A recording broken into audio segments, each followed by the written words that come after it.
Hi friends, welcome to R channel. இன்னைக்கு நம்ம வீடியோவில் பிரெட் பீஸா எப்படி செய்யணும்னு போட்டிருக்கோம் பாருங்க.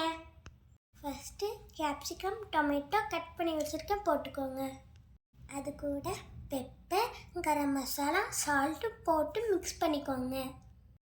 நெக்ஸ்ட்டு ப்ரெட்டுக்கு மேலே டொமேட்டோ கெச்சப் அப்ளை பண்ணிக்கோங்க. அதுக்கு மேலே கொஞ்சம் சீஸ் அப்ளை பண்ணிக்கோங்க. இப்போ மிக்ஸ் பண்ணி வச்சுருக்க வெஜிடபிள்ஸை போட்டுக்கோங்க. நெக்ஸ்ட்டு தோசைக்கல்லில் கொஞ்சமாக பட்டர் ஆட் பண்ணிக்கோங்க. இப்போ ப்ரெட்டை தோசைக்கல்லில் வச்சுட்டு ஸ்லோ பண்ணிக்கோங்க. இப்போது மூடி போட்டு 5 நிமிஷம் வேக வச்சுருங்க. ரொம்ப நேரம் வேக விட்டுறாதீங்க, அப்புறம் ப்ரெட்டு கருகி போயிடும். எங்கள் வீடியோ பிடிச்சிருந்தா லைக் பண்ணுங்கள், சப்ஸ்கிரைப் பண்ணுங்கள்.